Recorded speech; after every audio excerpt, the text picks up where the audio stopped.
Understanding that we have the right to be free. A lot of people think that you say free, it means that you're just able to do anything, and that's not what this means. Freedom is really the expression of life. A lot of people have market sovereignty as this opportunity to not respond or be accountable to anyone. That's not what freedom is. You still have to respect society. Like, you still have to respect. This is just about understanding that as a people, you have the right to conduct yourself as a distinct people, but it doesn't mean that you are not supposed to be respectful of other people. Like we said, right? So the UN is in agreement to understanding that indigenous people have the right to be free, and that is why they, back in 2007, put it together on what those things are and how indigenous people can go about expressing themselves and so forth. So for us as original people to America who experienced genocide and denationalization, that's really a game changer. If you really ask me, when did we become free? I would say September 13th, 2007. That's really when we became free. But again, that's my opinion. The Xi-Amaru Republic was established last year, December. So we're coming up on 1 year of being formed and in operation. The vision of the Xi-Amaru Republic is basically to bring those rights that are in the Declaration of Rights to Indigenous People, is to bring that under a system for our people to be able to carry out those things and provide people who have been misclassified the ability, like I said, to self-governance. How can we do this? I'm sure somebody may be asking, or what authority do we have to do such a thing? I know many people have a lot of questions when it comes to this because they're so used to the permission way of life that they forget that the very system or anything that you see today was created by people. You have to take this imaginary alien creation out of your head and understand that people build nations, okay? And any nation that you see today, it wasn't created yesterday. Now, that doesn't mean that they didn't have their own struggles, so everything takes time. We are just coming in the game, so we have to understand that means there's work to do. And this really just starts by understanding your rights. The reason the UN made an official statement in support of indigenous people is because they're not going to do this for you. They're not going to do this for indigenous people. They're just saying that we agree that indigenous people should carry out these functions for themselves. We agree that, they have the right to build their institutions and repair things that they have experienced within the land. They're entitled to that, but we're not coming to do it for you. Remember that. But that's why the Xi-Amaru Republic was built. The Declaration breaks it down the best. It gives us the understanding that indigenous people, we have the right to maintain and develop our political, economic, and social systems or institutions. Can somebody put it in the comments what the word develop means? Let's see, you guys got a minute. Drop it in the comments. What does the word develop mean? Foundational work to be done. So it says, indigenous people have the right to maintain and develop political, economic, and social systems or institutions, to be secure in enjoyment of our own means of subsistence and development. Develop, another word for develop is evolve.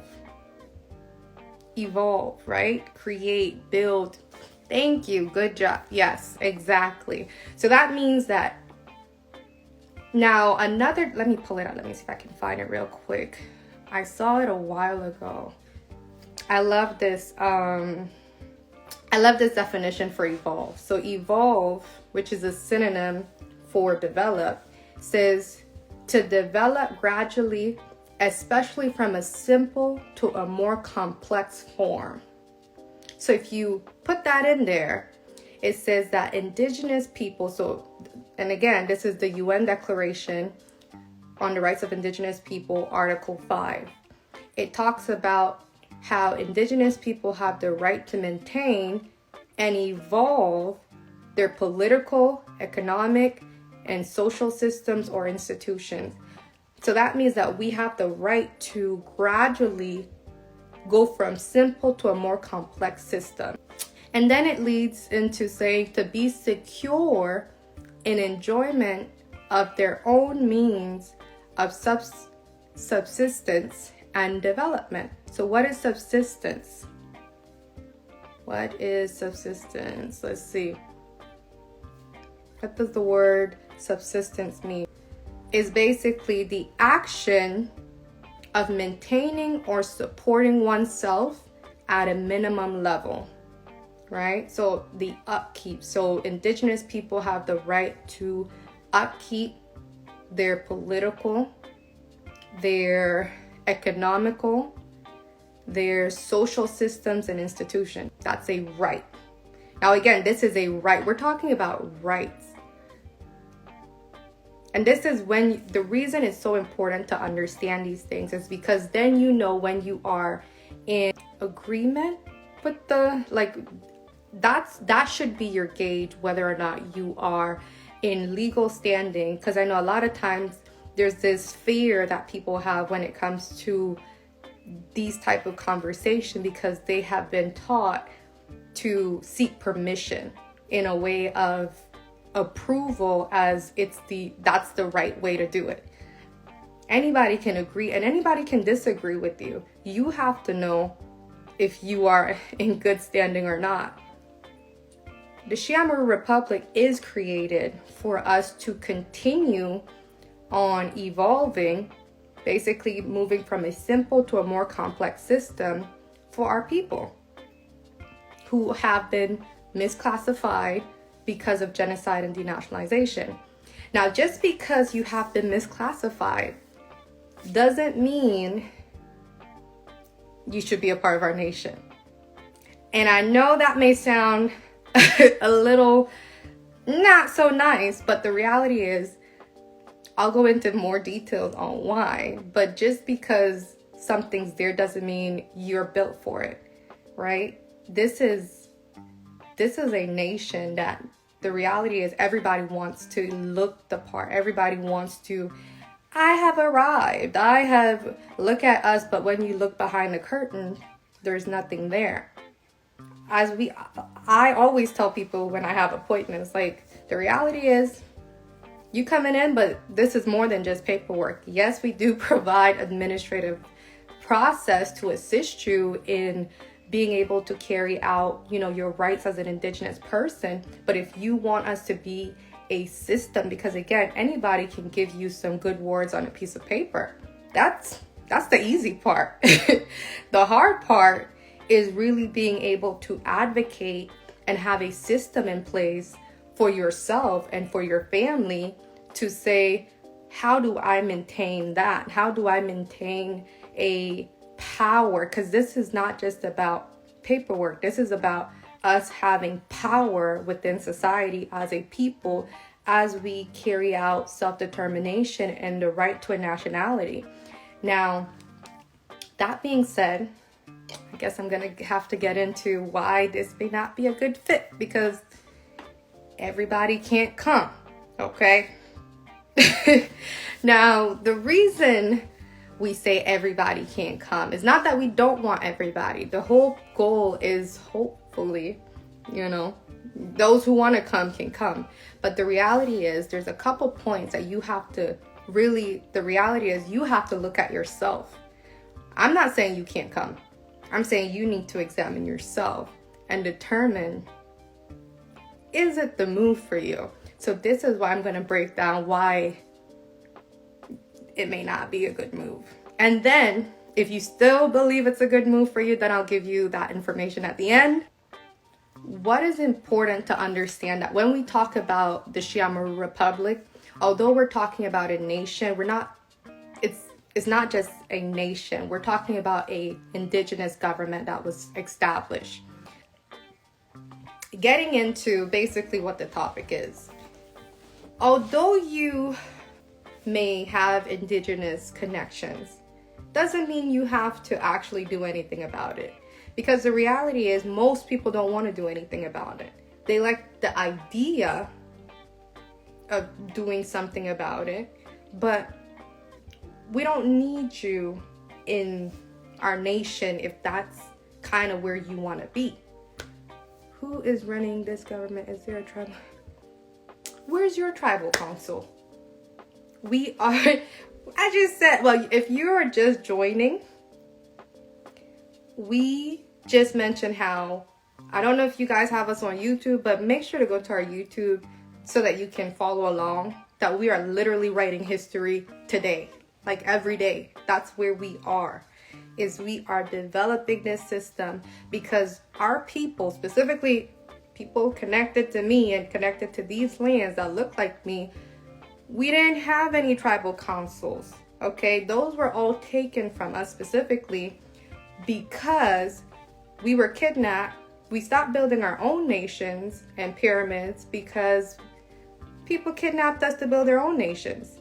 So those tribal councils that we need specifically that look like me, we don't exist in those. And even the tribes that some people will say, well, you know, I'm from this tribe, I'm from that tribe. We understand that. Okay, our nation specifically is made up of people who are descendant from many different tribes. The Xi-Amaru Republic is a opportunity for a fresh start. But notice, most of these quote unquote nations or tribes, they're not trying to get our people ahead. They're not trying to, now it has become a hot topic, so they are trying to make some room. But in reality, have you really seen a successful indigenous nation? Like, where are they? You want to join something because you believe there's something behind the scene that you're going to get. But the reality is, to become federally recognized literally just means you have permission to beg the government. That's it. Doesn't mean you're going to get anything. Doesn't mean you're going to be free.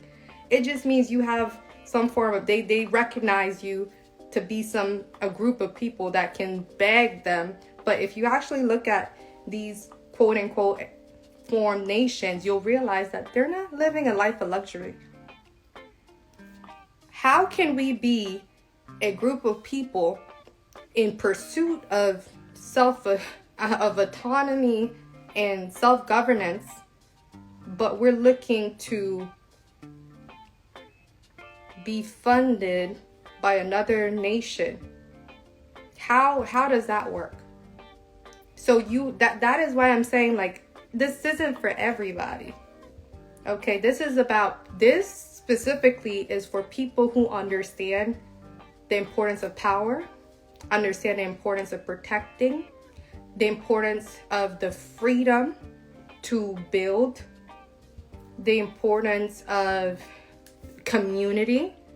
But if you are specifically looking, because another thing is, we are not a federally recognized nation. Therefore, our nation is built on the backs of people who are in our nation, meaning those who are interested in becoming a part of our nation. When you pay your enrollment fee, that is how we're able to serve our people on a daily basis. This isn't any government funding from the outside. This is our people who are literally doing the work. People who are pursuing to come into our nation as we even continue to develop this. So no, it may not be a good fit for people who believe that they're owed something, because the reality is, if you haven't noticed, ain't nobody trying to pay you anything. Stop letting people on the internet convince you that there's this hidden magic treasure that's coming somewhere and you're gonna just unlock it. Like, that's not how this works. What we believe in, and this is why I'm breaking this down, because I know we can talk about indigenous this and indigenous that, but the reality is we cannot go into 2024 with the mindset of this is my escape. We're not here to escape anything. We're here to just participate in society with our dignity as a people who govern themselves, as a people who have allies, because again, the other system is not we're here to exist. We're here to be a part of society, and be able to show up. I like to put it this way. Our nation, for the most part, we're made up of just everyday people, regular people. Most of the, I don't want to put it this way, but it's like